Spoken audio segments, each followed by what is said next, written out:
વાંકાનેર કાદરભાઈ ચિસ્તિયા પરસાણ અત્યારે હાલમાં એપલ હોસ્પિટલની મુલાકાત આવ્યા હતા જયેશ સાહેબ સનાળિયા.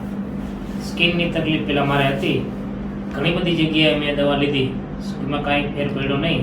છેલ્લે જયેશ સાહેબની મુલાકાત લીધી, એનાથી 100% મને રિઝલ્ટ મળ્યું.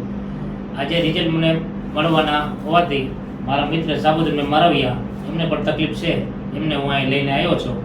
સાબુદ્દીનભાઈ, મારું નામ માલવિયા સાબુદ્દીન હાજીભાઈ, વાંકાનેર, તાલુકો વાંકાનેર, ગામ રાજાવડલા.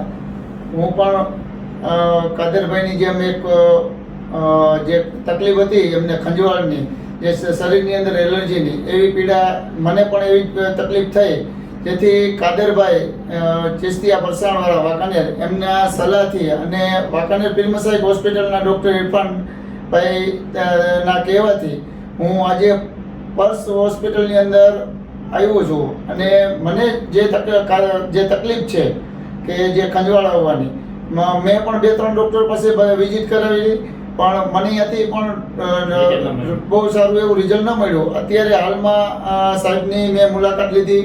સાહેબના જે વર્તનથી કે સાહેબના જે કામથી મને બહુ સારો સંતોષ મળ્યો છે.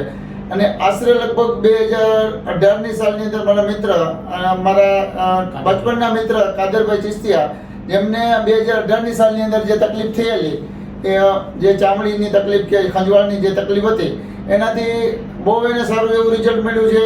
એમને લઈને અમે ઘણી બધી હોસ્પિટલોને આની અંદર ગયેલા, પણ જ્યારે સાહેબની મુલાકાત લીધી, જયેશ સનાળિયા સાહેબની મુલાકાત લીધી, એ સાહેબજીના કહેવા મુજબ જે અમે અત્યાર સુધીની અંદર સાહેબ લગભગ કાદરભાઈને તો દવાથી બહુ સારું એવું થઈ ગયું છે, પણ જે સાહેબની સલાહથી જે અમે કાદરભાઈને જે સારું થયું છે, દવાથી જે સારું થયું છે, એ ઘણું બધું સારું એવું રિઝલ્ટ મળ્યું છે. અને એના કહેવાથી અને રિઝલ્ટથી જોઈને અમે અહીંયા પર્સ હોસ્પિટલની અંદર સાહેબ જયેશ સાહેબની મુલાકાત લીધી. અને હોસ્પિટલના સ્ટાફનું કામ બહુ સારું છે. હોસ્પિટલની અંદર ચોખ્ખાઈ અને બીજી દ્રષ્ટિએ કે હોસ્પિટલની અંદર આવ્યા પછી સ્ટાફનો અનુભવ થયો, સ્ટાફથી પણ અમે બહુ સંતુષ્ટ છીએ. જે બદલ સાહેબનો આભાર.